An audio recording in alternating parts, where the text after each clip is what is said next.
What is up, Beyond the Gates fans? Here to talk about yesterday and today's episodes of Beyond the Gates from July 17th and July 18th, 2025. I also want to say before I get started, I'm going to be traveling the next 2 weeks, so I don't know what my Beyond the Gates updates are going to look like, but I'm going to try and still do it 2 to 3 times a week at least. I hope. Now, the focus has still been heavily on the Martin story aftermath as the truth about the night Martin accidentally killed someone came out. In my last video, I was wrong about what happened in the flashback because when the person that was hit by the tire iron was killed, to me he sounded like Kenny. So when he was killed, I thought that was Kenny. Kenny just got hit in the face with a tire iron, and that's why I needed plastic surgery. But turns out the person getting beaten was Kenny, and the tire iron was used to kill um, Kenny's brother. Now, I don't remember who told me that in the comments. I'll look it up real quick. But after I was told that, I was a little more disappointed in the actual reveal of Martin's secret because I do feel like it was such an accident that they definitely could have just went to the police and this whole story could have been fixed right then and there. So I feel as though the secret kind of it makes Martin and Vernon look like they did too much stupidly and didn't really have to do all this. But I guess that's what we're going for. It was Ronald Dobbins. Shout out Ronald Dobbins in the comments. He always leaves some good comments and some smart comments in the comments. But anyway, one of the big things in yesterday's episode for me was finally seeing Smitty kick Martin out of the house. I've been waiting for Smitty to finally do something with Martin that makes Smitty have a backbone, and this was that something.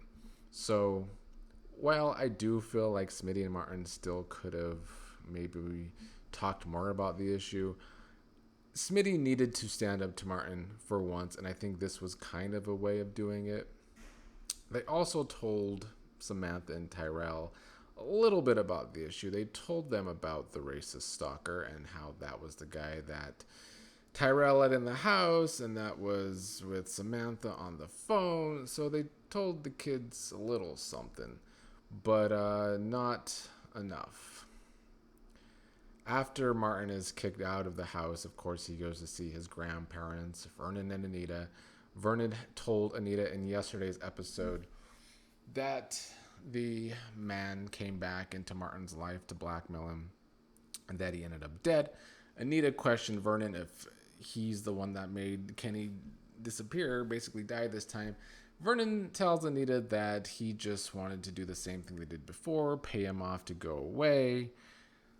I'm still on the side of that. Vernon knew more about this because Joey was involved in all of this in the first place, and they have to know Joey's mobster-like ways. So Vernon continuously trying to play innocent in the way he hired Bill to take care of this when he knows Joey is involved. I just don't fall for it with Vernon. Now, the biggest thing to come out of all of this is that Nicole was finding out a little bit more and more information thanks to Vanessa about Martin's press conference that he canceled, said there was a family emergency. Nicole doesn't know about any family emergency.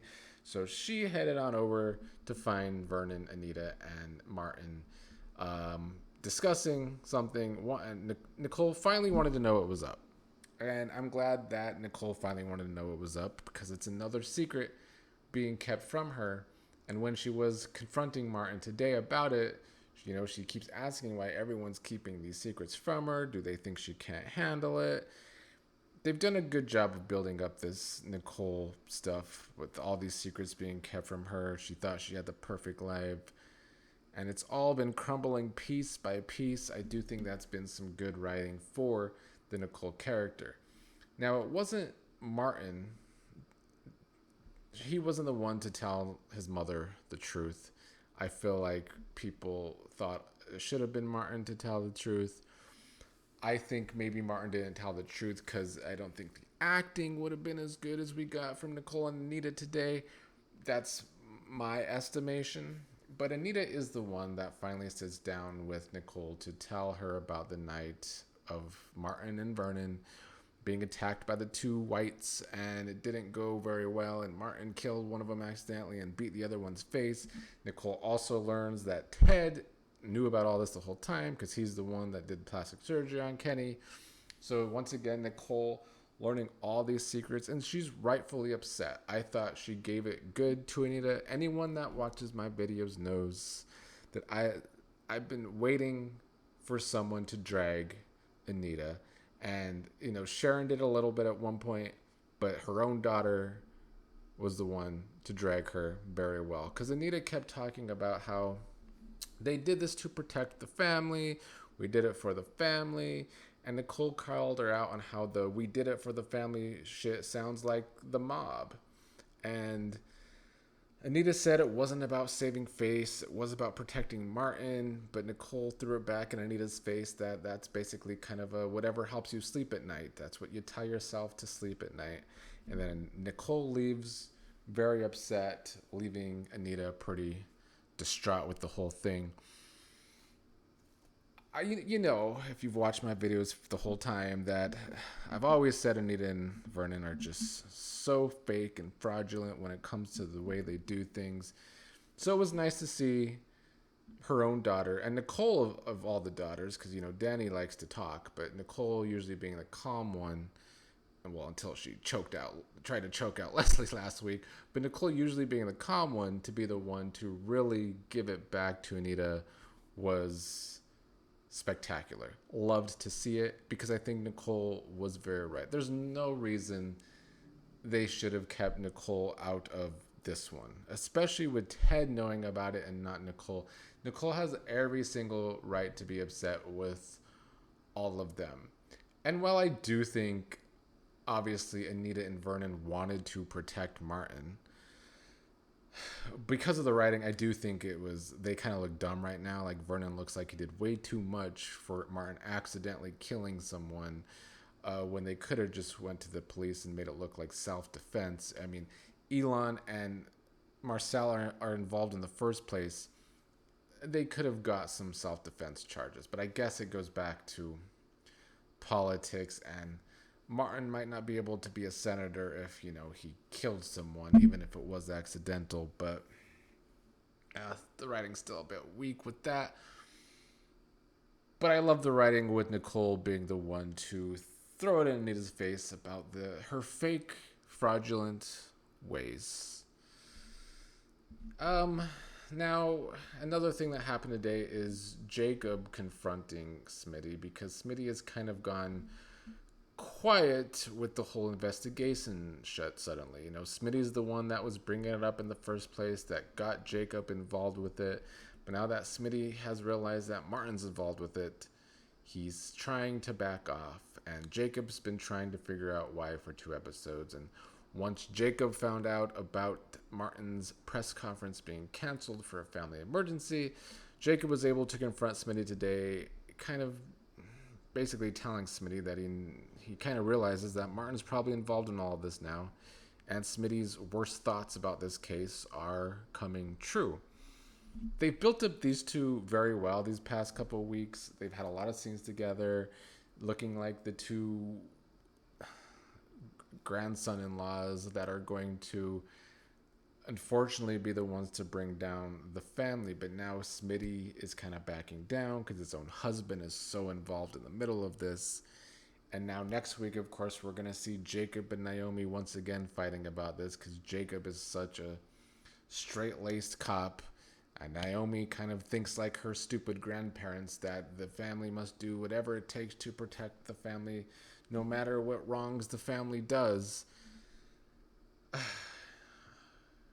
I don't remember whose side I was on when Jacob ended up arresting Danny for shooting up the wedding. It was probably Jacob's, because, Danny was shooting a gun around a bunch of people at a wedding. So this go round, I'll probably be on Jacob's side again, because I think he is trying to do the right thing. But I also understand the whole family gotta stick together thing on Naomi's side of things because that's the way the Duprees do it. I mean, it'd be good to have those two have conflict again, and maybe Jacob will find some solace in another character. But hopefully that character's not Kat, though. I don't want no scenes with Jacob and Kat for as long as possible. No, I don't want Jacob and Kat to have an affair. But, Jacob and someone else getting closer, I wouldn't mind necessarily. Samantha also eavesdropped on Smitty and Jacob's conversation and told Tyrell that he might be right, that there's more to what they were told. So we're still going to have the kids trying to find out more about what Martin's whole situation is. Which I guess it's good. It's still more fallout from this story. It has been an umbrella story that affects so many characters. They've done a really good job with that. And also, Anita didn't even tell Nicole the full truth because she didn't tell Nicole that Marcel and Elon and Joey are involved with all of this too, which isn't going to make Nicole feel good. It's probably going to make her feel worse. Maybe a question Anita and Vernon even more. So there's a lot more fallout that can come out of this. It's been good momentum for the show. Again, I have enjoyed it. I think that's pretty much it. I guess in yesterday's episode, Danny and Bill had a conversation. I'm still just wondering how these two are going to be brought back together one day. It's going to happen, whether it's a momentary thing where they just sleep together. Something's going to put them back together in some way at some time. Anyway, like I said, the next 2 weeks I'm going to be traveling, but I will update when I can.